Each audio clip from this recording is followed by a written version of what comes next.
Bonjour à tous. Nous sommes là pour vous présenter l'offre 1, 2, 3 Soleil qui est portée par 3 acteurs de l'énergie qui sont Helexia Agri, Voltalia et Terraven. On va commencer par vous présenter une petite vidéo qui présente notre offre et on vous expliquera de quoi il s'agit.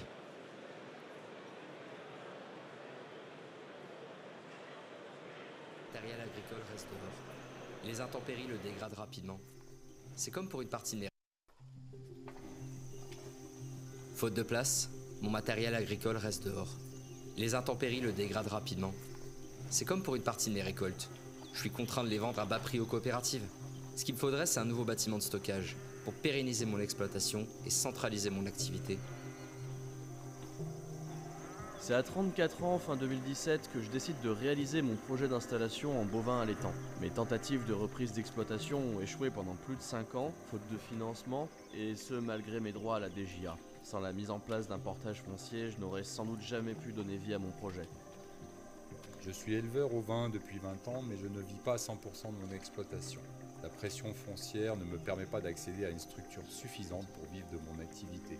Donc j'ai un autre travail à côté qui me permet de sécuriser un revenu supplémentaire et de couvrir mes charges.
Alors 1, 2, 3 Soleil, qu'est-ce que c'est?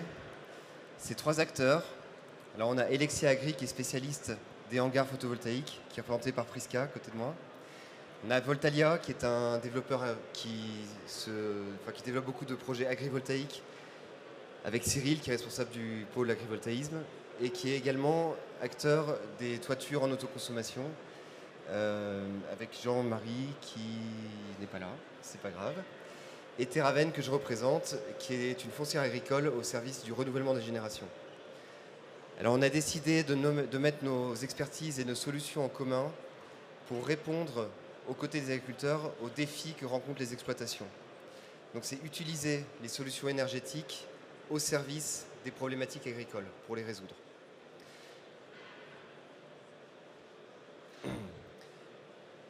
On va le voir à travers de quelques exemples qu'on va vous présenter, comment ça peut se mettre en place. Utiliser un hangar agricole, un parc agrivoltaïque, des solutions de portage et de former à chaque fois un système qui sera adapté aux problématiques que rencontre une exploitation. Et on va vous le montrer par des cas concrets qui sont des cas d'école, mais qui sont inspirés directement de situations qu'on a rencontrées et sur lesquelles on a pu travailler. On va commencer avec Prisca. Bonjour à tous. Alors moi, je vais vous parler du cas de Marc Durand. Donc Marc Durand, il a 39 ans, il est éleveur au vin et cultivateur dans le Cantal. Donc Marc Durand, il a récupéré une exploitation familiale il y a quelques années et il aimerait accroître et moderniser son exploitation. Mais il a une difficulté, une partie de ses céréales est stockée en extérieur, donc ce qui l'oblige de vendre très rapidement et pas au bon prix. Et puis il aimerait agrandir son cheptel. Et donc il est confronté à un problème, c'est qu'il n'a pas la surface suffisante pour accueillir des nouvelles têtes dans des bonnes conditions. Il loue des terres, Monsieur Durand, il loue des terres et ces terres viennent d'être mises en vente via la SAFER par ses propriétaires. Donc il est dans l'impasse, Monsieur Durand, parce qu'il a cette envie d'accroître son activité, mais il n'a pas les moyens financiers. Donc du coup, il se retrouve avec des terres qu'il loue et des agriculteurs, d'autres agriculteurs qui veulent augmenter leur SAU, leur surface agricole utile, donc qui vont se positionner sur ces terres. Donc qu'est-ce que l'offre 1, 2, 3 Soleil va lui apporter? Eh bien, avec notre offre 1, 2, 3 Soleil, on va lui proposer un partenariat, mettre à disposition des hangars qu'on va financer en grande partie grâce à l'installation de centrales photovoltaïques en toiture. Et ces hangars, ils ont été pensés pour l'exploitation de Monsieur Durand. Donc, ils ont été pensés pour accueillir un élevage. Ils ont été pensés pour stocker ces productions. Et puis, on va acheter ces terres à Monsieur Durand et lui mettre à disposition. Et on va développer un parc agrivoltaïque de 30 hectares, ce qui va financer le portage foncier et amener un revenu complémentaire à Monsieur Durand. Donc avec l'offre 1, 2, 3 Soleil, on va lui apporter une sérénité, on va l'aider à développer et à pérenniser son activité. Et ce, même avant la mise en place de la centrale agrivoltaïque.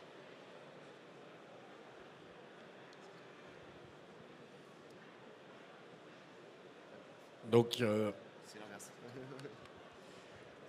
Petit problème d'ordre de slide. Donc on va enchaîner avec un autre cas, c'est notre ami Denis Bruyère qui est agriculteur dans le Cher, il a 57 ans et il commence à poser la question de la transmission. Alors il n'est pas encore à l'âge de la retraite, mais il se dit j'aimerais bien pas gérer ça à la dernière minute et galérer pour vendre ma ferme. Donc il vient nous voir en nous disant est-ce que vous pouvez faire quelque chose pour nous, est-ce que vous pouvez m'accompagner dans la transmission de cette exploitation? Et assez rapidement, il nous parle également d'un de ces hangars sur lequel il stocke son matériel agricole et qui est sur le point de s'effondrer.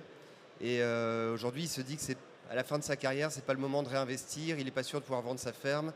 Donc c'est compliqué pour lui, il n'a pas trop de solutions. Alors, Denis Bruyère, il exploite en polyculture élevage bovin. Et voilà. Donc il a une belle ferme, mais il ne sait pas trop quoi en faire. Alors ce qu'on va pouvoir lui proposer assez rapidement, c'est déjà de résoudre la problématique de son hangar immédiatement parce qu'il y a un problème de sécurité. Et donc de la même façon, on va lui financer un hangar neuf et la démolition du hangar précédent avec un hangar qui sera photovoltaïque. Et en parallèle de ça, on va lui proposer une solution de portage foncier en anticipant la transmission de sa ferme. Donc on va lui racheter sa ferme et on va lui mettre à disposition. On va lui mettre à disposition gratuitement grâce à un commodat qui aura une durée ferme de 5 ans, qui va l'accompagner du coup jusqu'à sa retraite. Et on va travailler avec lui pour préparer l'installation d'un jeune repreneur qui non seulement va reprendre sa ferme, mais en plus, et c'est important pour M. Bruyère, va pouvoir reprendre son cheptel et continuer son exploitation. Donc plutôt que la ferme parte à l'agrandissement, on va installer un jeune et on va l'accompagner. Et on va pouvoir financer ce portage grâce au développement d'un parc agrivoltaïque sur une partie des terres de M. Bruyère. Et du coup, le jeune pourra s'installer sous un bail rural de 25 ans avec une option d'achat, donc il pourra devenir propriétaire de la ferme. Et en plus de ça, il aura une ferme qui sera modernisée avec un hangar neuf et un parc agrivoltaïque qui lui permettra de protéger ses parcours d'élevage sur des prairies permanentes. Et voilà, donc en conclusion, ce qui est important dans cette offre pour M. Bruyère, c'est qu'on a répondu à la fois immédiatement à sa problématique de sécurité et de stockage de son matériel en construisant rapidement un hangar. On a anticipé sa transmission. Il a pu avoir tout de suite le fruit de la vente de sa ferme, ce qui lui permet de préparer sa retraite, d'acheter sa maison pour sa retraite. Et en plus de ça, il est dans la sérénité pour la suite de son exploitation parce qu'on va accompagner un jeune et il va pouvoir le choisir avec nous, l'accompagner avec nous pour faire perdurer cette exploitation. Voilà. Et je passe la main à Cyril. Donc moi, on va étudier un petit peu le cas de Marie Turpin. Marie Turpin, elle a environ une quarantaine d'années. Elle est dans la Vienne et elle est en exploitation polyculture élevage bovin-viande. Voilà, donc elle a une problématique vraiment prégnante qui est le manque d'ombre sur ses parcelles quand ces animaux sont sur les pâtures. Et donc elle voudrait bien, ces parcelles sont complètement ouvertes, il n'y a pas d'abri naturel, donc elle voudrait bien pouvoir mettre du bien-être animal sur son troupeau en permettant que ces vaches puissent se mettre sous les panneaux en cas de forte chaleur ou s'abriter en cas de forte pluie. Et en même temps, elle espère aussi résoudre un petit peu le problème des épisodes de sécheresse sur ces parcelles avec l'ombrage apporté par les panneaux. Donc elle nous contacte, Voltalia, et on va réfléchir un petit peu sur son exploitation de 120 hectares à peu près de prairies permanentes et de prairies temporaires. Comment et quelles solutions on va pouvoir apporter pour résoudre ces problématiques dues aux aléas climatiques et aux épisodes de sécheresse. Et donc on va lui développer des ombrières sur ces parcelles pour répondre à ça. Mais au fur et à mesure du montage du projet, on s'aperçoit qu'elle aurait bien envie de faire un petit atelier d'engraissement de taurillon. Parce que jusque-là, ces jeunes bovins partent tôt. Et donc elle se dit ça serait bien que je puisse créer un atelier d'engraissement de taurillon. Mais elle n'a pas forcément la place dans ces bâtiments, et surtout des bâtiments qui vieillissent un petit peu. Et une petite problématique de stockage aussi de toute sa production fourragère. Et là, avec Elexia, on va travailler avec elle sur un projet de bâtiment photovoltaïque où elle pourra mettre ses taurillons à l'engraissement dessous et avoir toute une partie stockage de fourrage pour pouvoir assurer son autonomie alimentaire. Voilà. Sur la partie agrivoltaïque, on va aussi équiper une partie de ces prairies temporaires qui sont semées avec des luzernes pour avoir de l'autonomie protéique, qui va aussi participer à ce que son atelier d'engraissement de taurillon puisse profiter et qu'elle soit de plus en plus en autonomie sur son exploitation. Voilà, donc d'un côté, on a répondu à une problématique aléa climatique, bien-être animal et sur ces parcelles, et de l'autre, un problème de logement et de stockage de fourrage avec Elexia et la solution bâtiment. Voilà. Donc en conclusion, on a juste voulu illustrer par quelques exemples le fait que toutes ces solutions énergétiques, en plus de produire une énergie renouvelable et de répondre, dans le cas de l'agrivoltaïsme, aux services, enfin, aux exigences de services, aux parcelles, etc., peuvent concrètement résoudre des problématiques qui sont rencontrées par les exploitants. Et la force qu'on a avec 1, 2, 3 Soleil, avec ces 3 partenaires, c'est qu'on est capable d'intervenir sur différents types de solutions et de les intégrer, aussi bien en termes de phasage que en termes de vision systémique de l'exploitation, pour répondre au maximum de problématiques et avoir un accompagnement qui soit à la fois rapide, avec des solutions qu'on peut mettre en place assez rapidement comme les hangars, mais également sur le long terme, avec de l'agrivoltaïsme, avec du portage foncier, et vraiment d'accompagner structurellement des exploitations et leurs agriculteurs. En conclusion, on est là pour mettre toute notre énergie au service de vos exploitations. Merci et n'hésitez pas si vous avez des questions.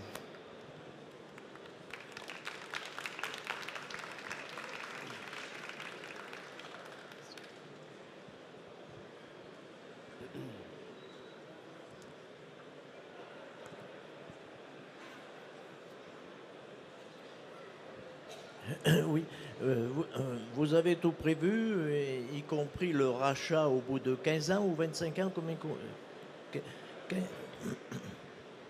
Alors, dans l'offre de portage que l'on fait, il y a effectivement une option d'achat qui est adossée au bail rural de 25 ans. Et cette option, l'agriculteur peut l'exercer à tout moment. Et le prix est prédéterminé. C'est le prix auquel nous, on aura acquis la ferme, sachant qu'on travaille avec les SAFER. Donc on s'assure qu'on achète la ferme au prix agricole et qu'il n'y ait pas de spéculation foncière. Mais voilà. Même pendant les 25 ans? C'est pendant les 25 ans, absolument. Et au bout de 25 ans, il retrouve la ferme au même prix qu'il aurait acheté avant.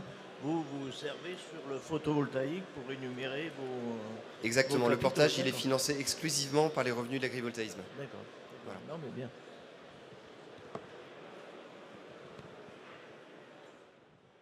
Une autre question peut-être? Vous connaissez tous ça par cœur en fait.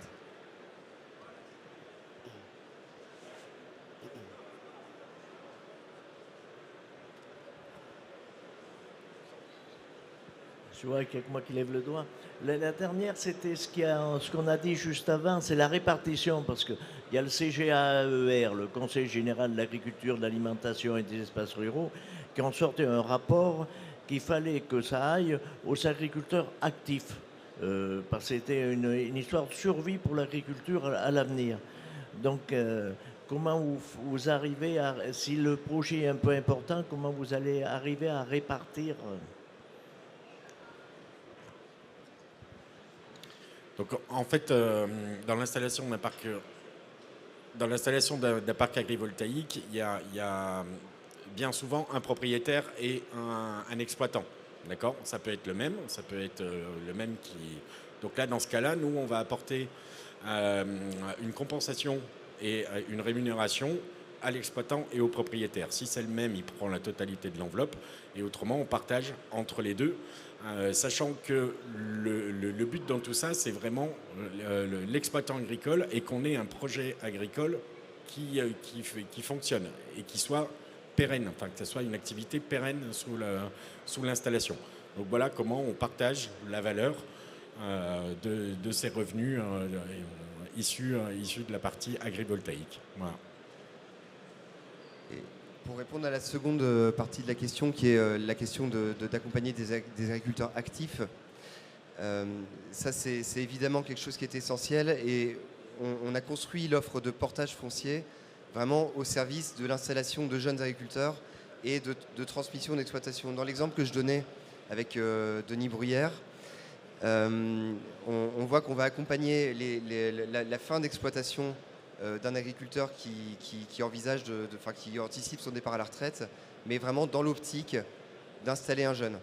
Alors, ce mécanisme de portage permet justement d'éviter d'avoir potentiellement des agriculteurs qui sont en fin de carrière et qui voient dans leur ferme une rente grâce à un parc agrivoltaïque. Là, vraiment, il n'y a pas de rente foncière. On est là pour permettre ces transmissions.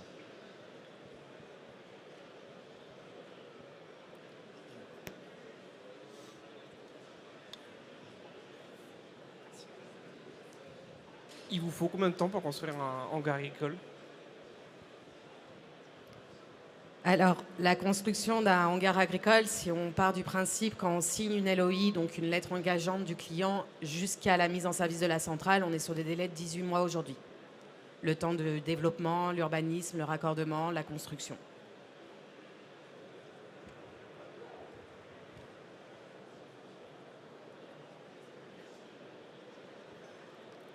Le micro est à vous.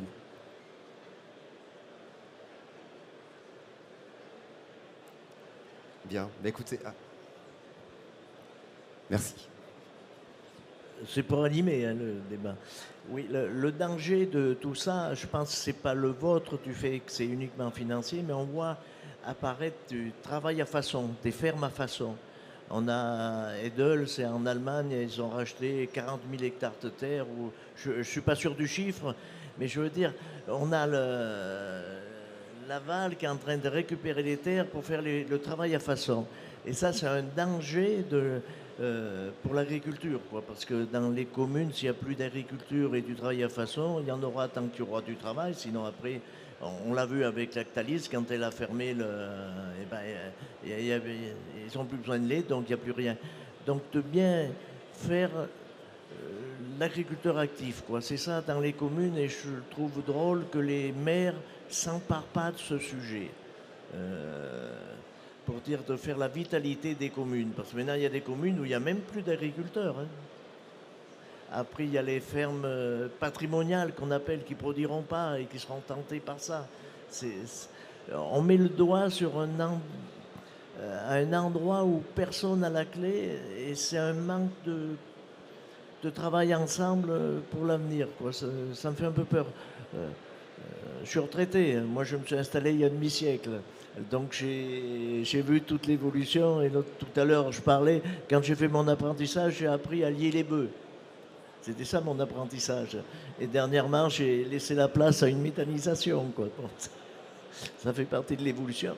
Mais on pense à l'avenir, et il n'y a pas un consensus général sur l'avenir, surtout que notre présidente européenne, elle a été élue par les Verts. Donc quand ils vont nous imposer 10 ou 20% de jachère, autant mettre du photovoltaïque dessus, Il n'y a pas besoin de... pour sauver l'agriculture.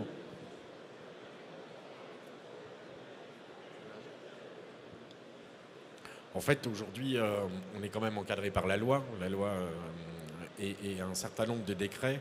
Et c'est très clair qu'il faut qu'il y ait une activité agricole significative et qu'il y ait un revenu qui soit agricole, qui soit issu de la parcelle. C'est dans les décrets, c'est dans les arrêtés. Donc voilà. Alors, dans le cadre du travail à façon, c'est vrai que ça peut poser question.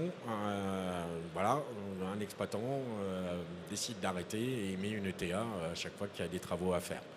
Ça, aujourd'hui, je ne sais pas si nous, on est capable de répondre à cette problématique-là. Et comme vous avez dit, c'est plus des enjeux territoriaux et voir des choses qui regardent un petit peu plus les organismes qui gravitent autour des chambres, enfin des chambres d'agriculture ou autres. Voilà. Je pense qu'on peut quand même reconnaître que la politique des structures est un petit peu le grand oublié de la loi d'accélération des énergies renouvelables. Pour parler de ce qu'on fait nous, que ce soit dans les modèles classiques de parcs agrivoltaïques avec des baux amphithéotiques directement signés avec des propriétaires exploitants, ou bien dans le cadre d'un portage de Terraven, évidemment, on fait extrêmement attention à ce que l'agriculteur actif porte un vrai projet. D'ailleurs, c'est pas que nous, les CDPNAF, quand on leur présente les projets, étudient avant tout le projet agricole et le porteur de projet agricole. D'autre part, dans le cadre du portage, je l'ai dit, on travaille quasiment systématiquement avec les SAFER, donc on réalise des acquisitions à l'amiable et pour lesquelles, du coup, on se soumet à un cahier des charges de la SAFER qui nous impose le maintien d'une activité agricole qui est définie par la SAFER pendant toute la durée d'exploitation du parc. Donc on se donne nous-mêmes ces limites en se soumettant à ce cahier des charges, et les CDPNAF font très attention à ce que, à minima, le porteur de projet initial soit un vrai agriculteur actif et qu'il ne soit pas juste un prête-nom, quoi. D'autres questions ?